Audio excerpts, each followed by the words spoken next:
Hello everyone, welcome to unique शिक्षण संस्थान। I am Poonam, a social science teacher. Student, सबसे पहले तो मैं यही जानना चाहूँगी आप सभी कैसे हैं, and I hope you all are in good condition, good health by God grace.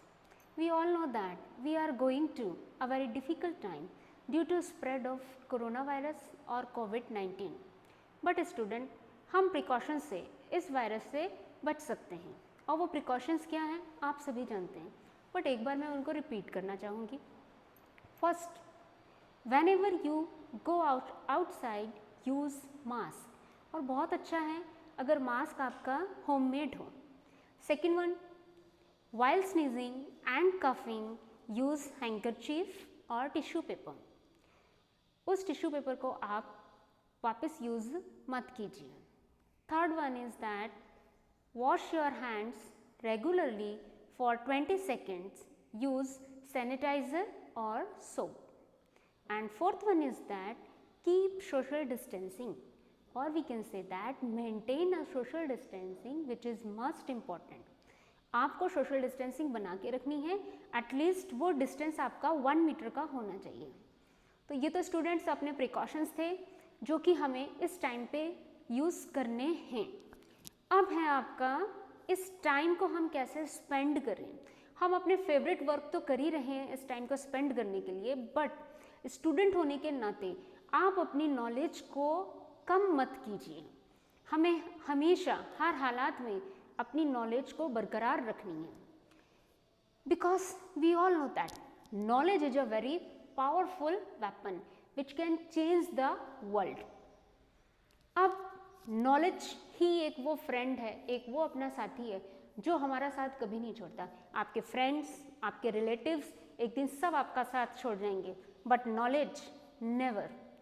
तो क्यों ना हम अपनी नॉलेज को बरकरार रखें, हम अपनी नॉलेज को और अच्छी बनाएं, जिससे कि हम इसका यूज़ कर सकें और आने वाले टाइम को हम एक अच्छा बेहतर रूप में पेश कर सकें।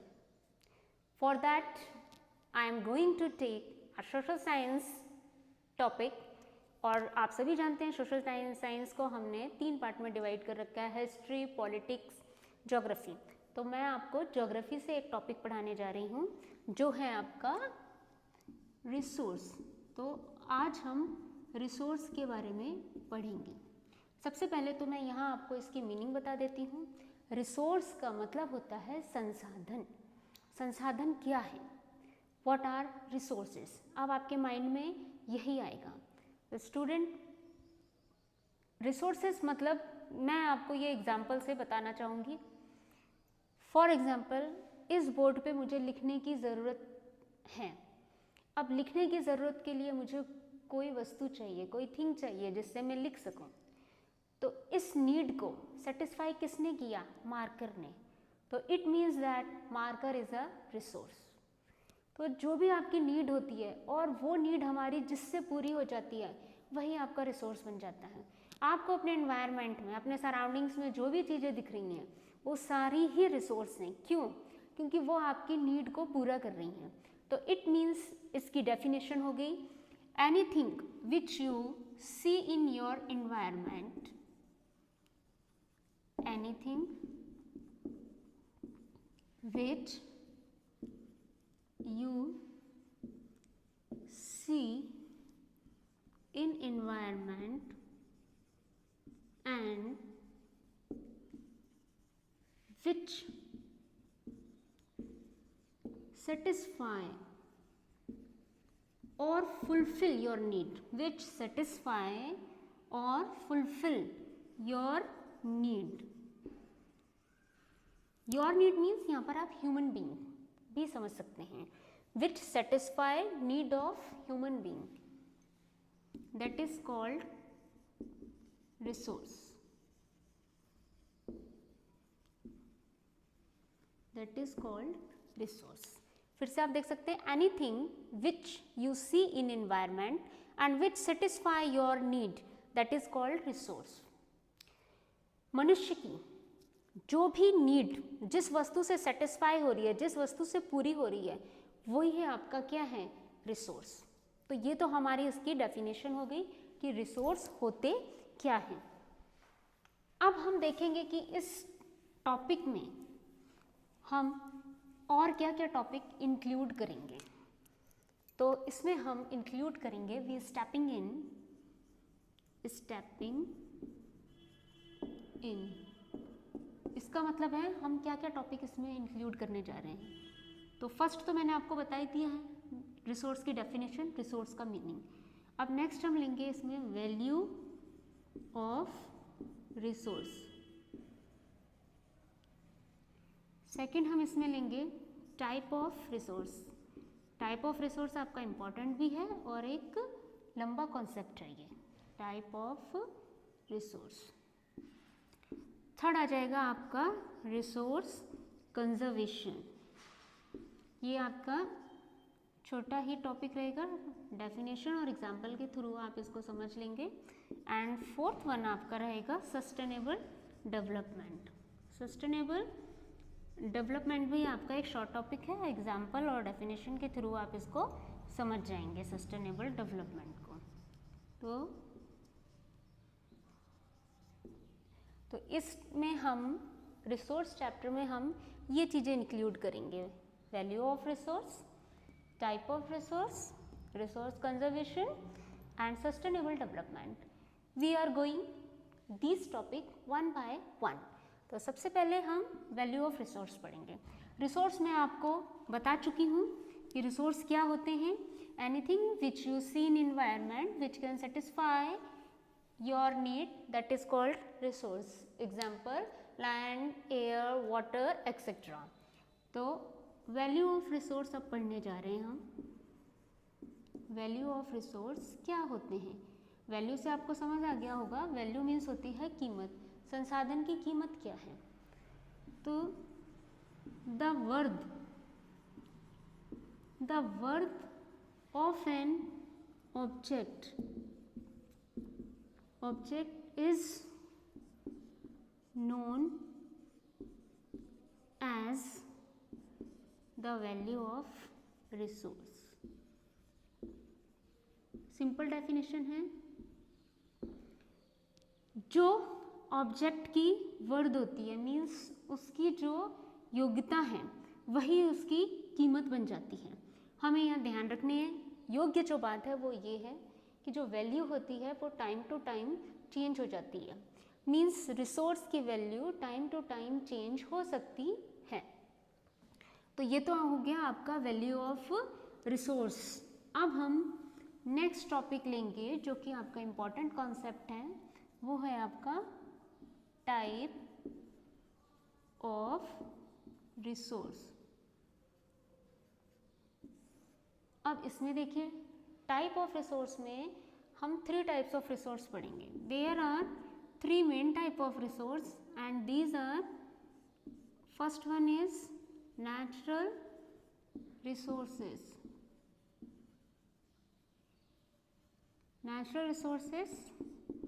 Second one is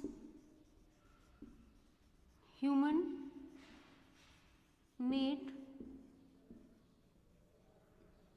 resources and third one is human resources. Human मनुष्य खुद भी क्या है, रिसोर्स है। तो ये रहे आपके 3 main topic which we will read, natural resources, human resources and human made resources. ये 3 टाइप के रिसोर्सेज हम यहाँ पर पढ़ेंगे। तो सबसे पहले हम लेंगे नेचुरल रिसोर्सेज। अब नेचुरल रिसोर्सेज को भी हमने आगे क्लासिफाई किया हुआ है। तो नेचुरल रिसोर्सेज आपके 4 पार्ट में क्लासिफाई होते हैं। तो we are going to read a topic natural resources now. Natural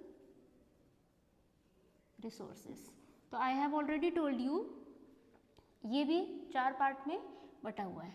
तो सबसे पहले फर्स्ट आ जाएगा on the basis of their development।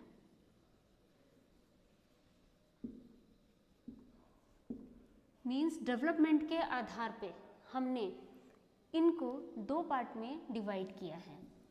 एक है आपका एक्चुअल रिसोर्स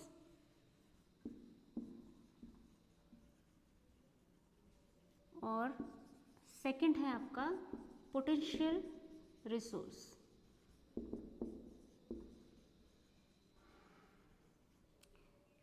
अब एक्चुअल रिसोर्स को समझ लीजिए, नेम से ही आपको पता चल रहा है। एक्चुअल रिसोर्स मीन्स क्या आपका वास्तविक, रियल। तो those resources whose quantity is known they are called actual resources. जिनकी हमें क्वांटिटी पता होती है वो एक्चुअल रिसोर्सेज होते हैं। They are also used in present time, और हम प्रेजेंट टाइम में इनका यूज भी कर रहे हैं। एग्जाम्पल में आप देख सकते हैं डार्क सॉइल। डार्क सॉइल मतलब होता है आपका ब्लैक सॉइल। तो dark soil is found in Maharashtra, और you can say that Maharashtra में भी डेक्कन प्लेटू जो आपका है वहाँ पर हमें डार्क सॉइल मिलती है, जिसे ब्लैक सॉइल भी कहते हैं, and very useful for growing crop of cotton and groundnut. एक और एग्जाम्पल इसका ले सकते हैं हम, पेट्रोलियम इन वेस्ट एशिया। तो ये तो हो गए एक्चुअल रिसोर्स, क्योंकि हमें इनकी क्वांटिटी भी पता है और हम इनका यूज़ भी कर रहे हैं प्रेजेंट टाइम में, इसीलिए इन्हें एक्चुअल रिसोर्स के अंदर रखा जाता है। अब आता है पोटेंशियल रिसोर्सेज। तो ठीक इसके अपोजिट करना है हमें। Potential resources are those resources whose quantity is not known.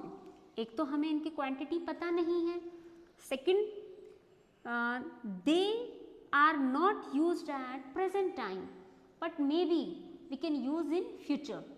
Present time में हम इनका यूज नहीं कर रहे हैं बट फ्यूचर में हम इनका यूज कर सकते हैं। इसमें एग्जाम्पल देख लीजिए।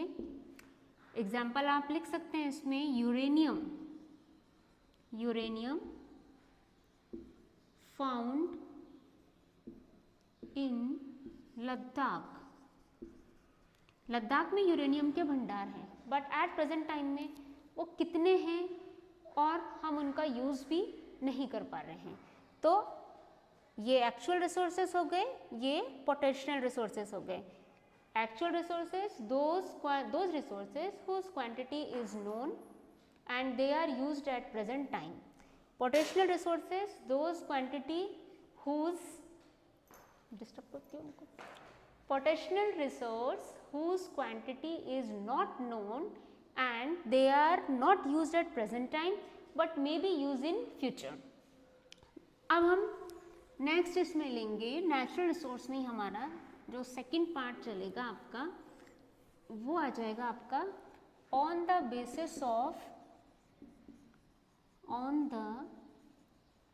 Basis of their origin. Origin मतलब होता है उत्पत्ति।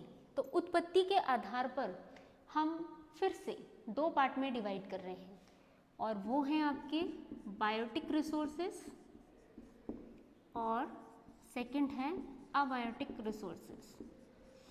अब बायोटिक रिसोर्सेस क्या होते हैं ये देख लीजिए आप। Biotic resources those resources which we obtained from living thing और living organisms, they are called biotic resources। Example example में आप प्लांट और एनिमल ले सकते हैं, क्योंकि ये आपके लिविंग कैटेगरी के अंदर आते हैं। अबायोटिक देखिए अब आप, those resources which we obtain from non living things, for example land, rock, water etcetera. ये टॉपिक आप साइंस में भी पढ़ते हैं, बायोटिक और अबायोटिक। फिर से एक बार समझ लीजिए। बायोटिक हैं those resources which we obtain from living things like plant and animals, और abiotic resources those resources which we obtain from non living things like land. तो ये तो आपका हो गया on the basis of their origin, जिसको मैंने दो पार्ट में डिवाइड किया था, बायोटिक और अबायोटिक। अब आपका थर्ड चलेगा, थर्ड है आपका ऑन द बेसिस। देखो अभी हम नेचुरल रिसोर्सेज के अंदर ही ये टॉपिक ले रहे हैं, ये थर्ड चल रहा है हमारा नेचुरल रिसोर्स में। On the basis of their renewability. अब हम रिन्यूएबिलिटी लेके चलेंगे। रिन्यू यहाँ लिख देते हैं इसको, on the basis of their renewability. अब रिन्यूएबिलिटी को भी हम दो पार्ट में डिवाइड करेंगे। पहला है आपका renewable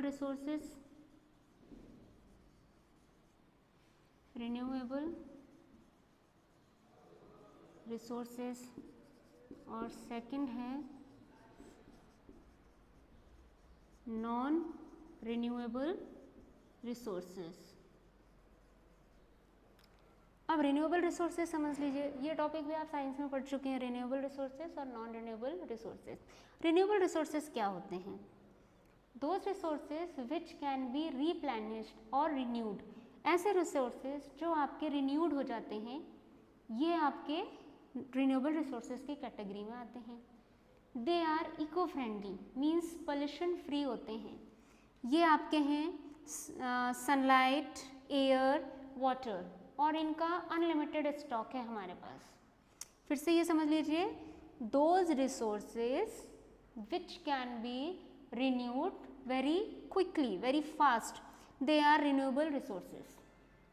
They are eco-friendly, means pollution free, and we have unlimited stock of renewable resources. Example है sunlight, air, water, etc. अब non renewable resources की बात करते हैं।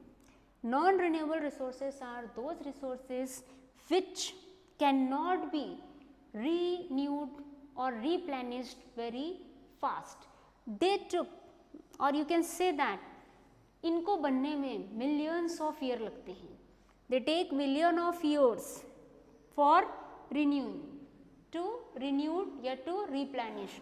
इनको बनने में मिलियन ऑफ ईयर्स लग जाते हैं। इसीलिए ये एक बार अगर ख़त्म हो जाते हैं नॉन रिन्यूएबल रिसोर्सेज, तो हम इन्हें जल्दी से नहीं प्राप्त कर सकेंगे। तो दे हैव लिमिटेड स्टॉक। यहाँ पर हमने डिस्कस किया था अनलिमिटेड स्टॉक, और यहाँ पर है लिमिटेड स्टॉक। सेकंड, ये आपके पोल्यूशन करते हैं, ये आपके पोल्यूशन फ्री थे, ये पोल्यूशन करते हैं। इसके एग्जांपल में आप ले सकते हो कोल, पेट्रोलियम। ये आपको अच्छे से पता है, कोल और पेट्रोलियम ऐसे संसाधन हैं, ऐसे रिसोर्स हैं जो एक बार ख़त्म हो जाएंगे तो जल्दी से आपको वापस नहीं मिलेंगे, क्योंकि हम ऑलरेडी डिस्कस कर चुके हैं, आपको बता चुके हैं it takes million of years.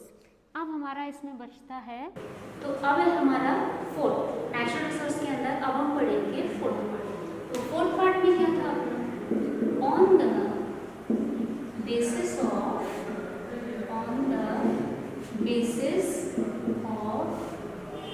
There distribution, means distribution के बेस्ड पर, on the basis of their distribution हम रिसोर्सेज को फिर से टू पार्ट्स में डिवाइड करते हैं। इसके भी दो पार्ट बनेंगे। एक है आपका लोकलाइज्ड रिसोर्सेज, और सेकंड वन है आपका यूबिक्विशियस रिसोर्सेज।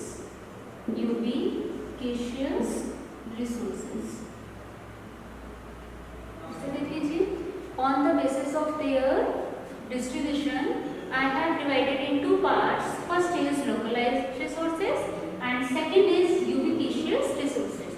अब localized resources क्या होते हैं? नाम से पता चल रहा है, localized means स्थानीय जगह। स्थानीय जगह मतलब क्या हो गया कि कोई particular area, कोई विशेष एरिया। तो those resources which we found in a particular area or a specific region, they are known as localised resources. Means जैसे कि आपके मिनरल्स ले सकते हो आप एग्जाम्पल से, मिनरल्स। अब मिनरल्स में गोल्ड ले लो, सिल्वर ले लो, डायमंड ले लो, क्या ये हर जगह मिलते हैं? नो, ये आपके पर्टिकुलर एरिया में ही मिलते हैं। सारे मिनरल्स हर जगह पर नहीं मिलते। कुछ एरिया में आपको गोल्ड ज़्यादा मिलता है, तो कहीं सिल्वर, कहीं कॉपर है, कहीं आयरन है। इसीलिए हम इन्हें कहते हैं कि ये ऐसे रिसोर्सेज होते हैं जो पर्टिकुलर एरिया या विशेष एरिया, स्पेसिफिक रीजन में ही पाए जाते हैं। इसीलिए ये हैं आपके लोकलाइज्ड रिसोर्स। अब आता है आपका यूबिक्विशियस रिसोर्सेज। यूबिक्विशियस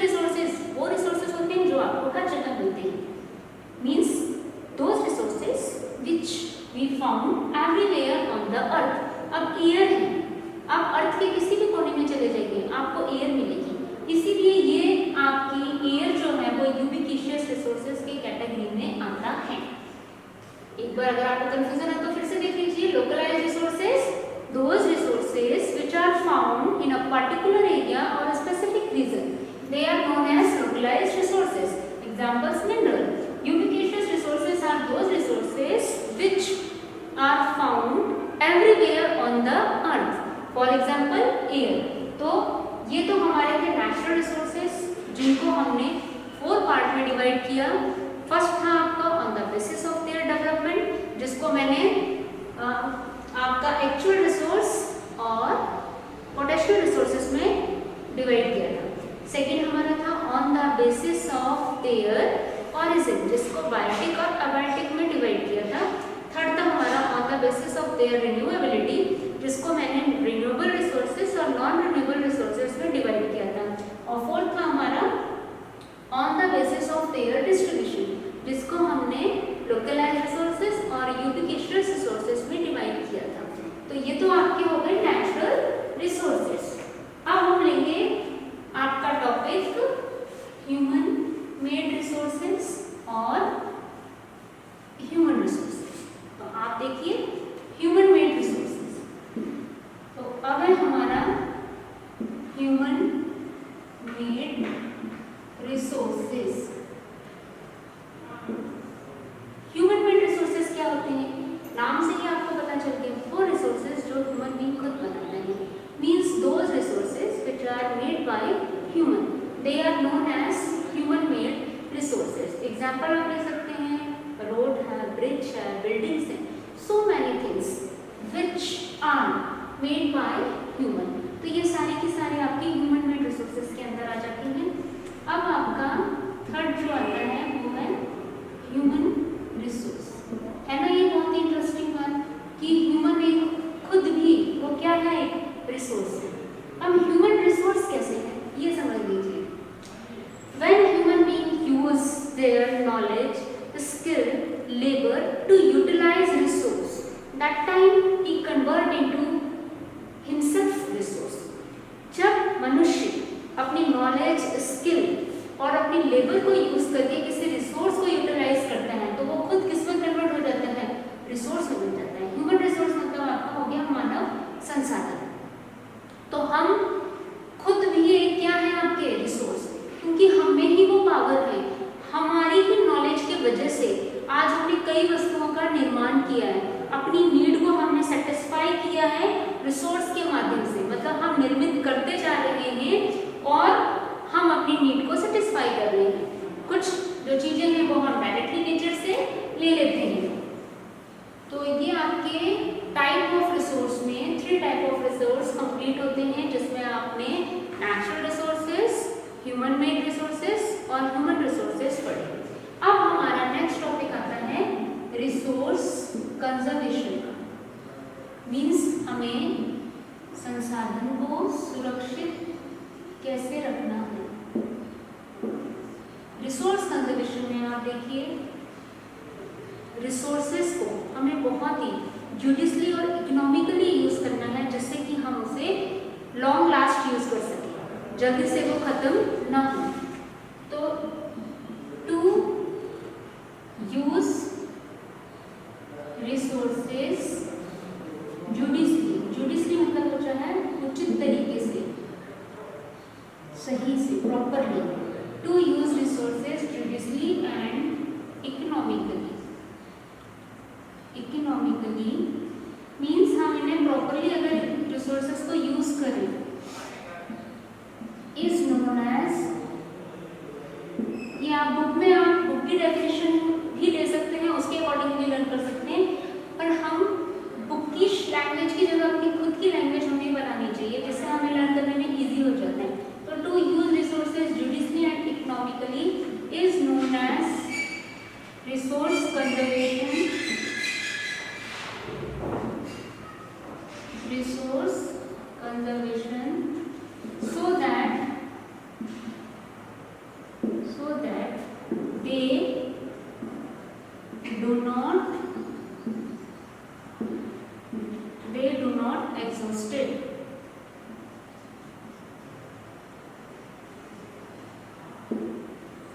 मीन्स हमें जुडिशली तरीकों से रिसोर्सेज को यूज करना है जिससे कि ये एग्जॉस्टेड ना हो, मतलब जल्दी खत्म ना हो।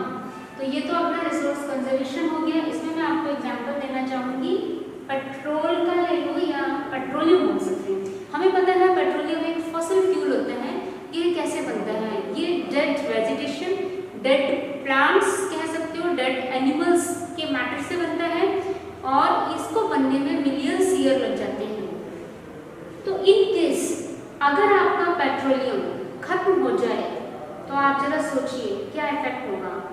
Industries will be shut down, transport will be affected, even our life will be also affected. इसीलिए रिसोर्सेज को कंजर्व करना बहुत इंपॉर्टेंट है।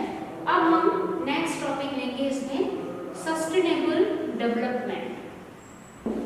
सस्टेनेबल डेवलपमेंट, तो डेवलपमेंट मतलब विकास होता है, आपको पता है। हमें डेवलपमेंट भी करना है, डेवलपमेंट के लिए हमें रिसोर्सेज को यूज करना पड़ता है। तो रिसोर्सेज को सही ढंग से यूज करना ही, और इस तरह से यूज करें कि हम फ्यूचर में जो हमारी आने वाली जनरेशन है वो भी इनको यूज कर सके, वही आपका सस्टेनेबल डेवलपमेंट कहलाता है।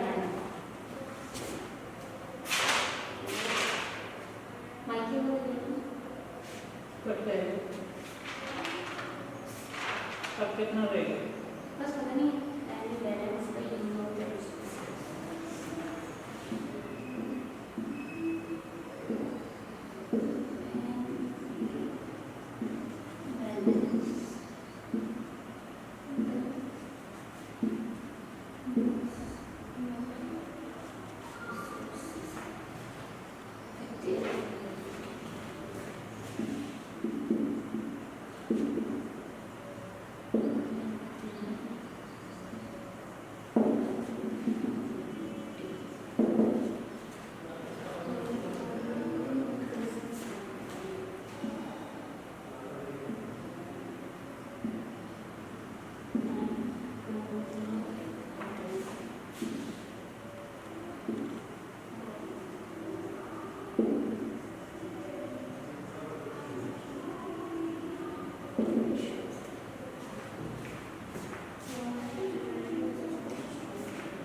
अब ये देखिए, अब है हमारा टॉपिक सस्टेनेबल डेवलपमेंट।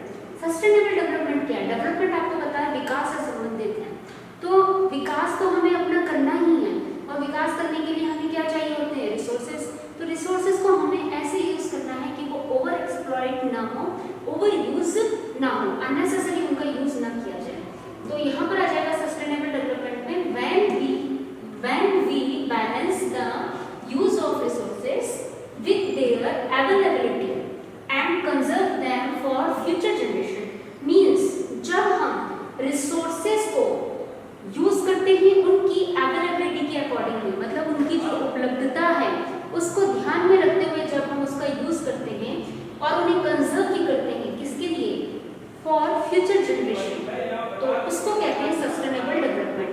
मीन्स हमें रिसोर्सेज को उसकी अवेलेबिलिटी का ध्यान रखते हुए यूज भी करना है और फ्यूचर जनरेशन के लिए सेव भी करना है। यही आपका सस्टेनेबल डेवलपमेंट कहलाती है। अब सस्टेनेबल डेवलपमेंट के अंतर्गत हम 3R का यूज करते हैं। बहुत ही इंपॉर्टेंट है ये 3R। ये 3R क्या है ये आपको समझने भी चाहिए। तो we need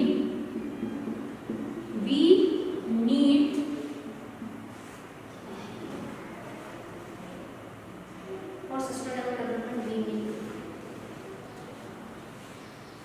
for sustainable development, for sustainable development we need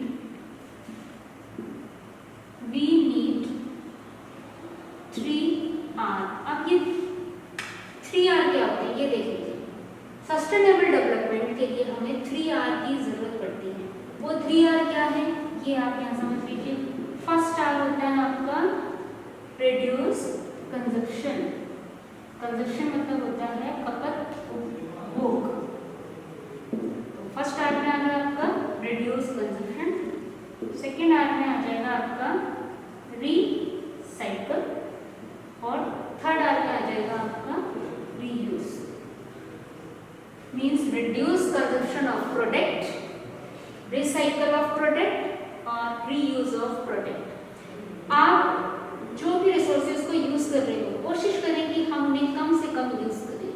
एक एग्जांपल यहाँ मैं देना चाहूँगी, जैसे कि सपोज 4 पर्सन है एक ही करके में जो ऑफिस के लिए निकलते हैं, अगर वो चारों ही अपना पर्सनल व्हीकल लेकर जाते हैं एक ही पॉइंट पे, एक ही डेस्टिनेशन पे, तो हमें वहाँ हमारा पेट्रोल भी ज़्यादा यूज होगा, इन्वायरमेंट भी हमारा पॉल्यूटेड होगा उन व्हीकल से।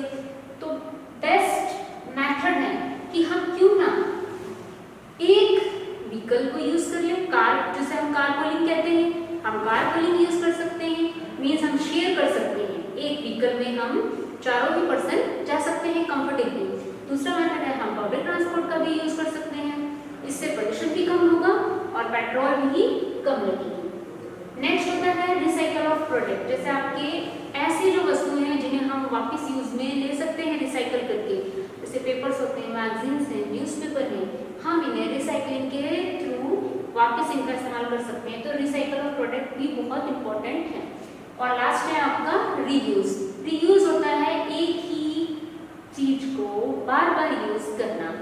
फॉर एग्जाम्पल जैसे मैं एक कपड़े का बैग क्रिएट करती हूँ, एक बैग बना लेती हूँ, उस बैग को मैं जितने बार भी मार्केट जाती हूँ सेम बैग को लेके जा रही हूँ, तो मेरा वो रीयूज हो रहा है बैग। तो जिससे हमारे जो संसाधन हैं वो कम खर्च होंगे। तो हमें बहुत ही प्रॉपरली हमें इन चीज़ों को ध्यान में रखते हुए अगर हम रिसोर्स बचाना चाहते हैं, रिसोर्सेज को सही यूज करना चाहते हैं, तो रिड्यूस कंजप्शन, रिसाइकल और रीयूज को ध्यान में रखना है, जिसे हम 3R भी कहते हैं।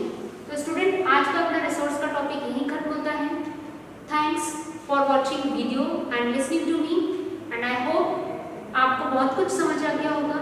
इन केस अगर आपको नहीं भी समझ आया, कुछ डाउट्स हैं आपकी, कुछ क्यूरीज हैं, तो you can send to me. और जो भी इस वीडियो में शॉर्टकमिंग्स रही हो, जो भी कमी रही हो, आप मुझे माफ कीजिए उनके लिए and I will try to make next video very perfect. Till then students, goodbye.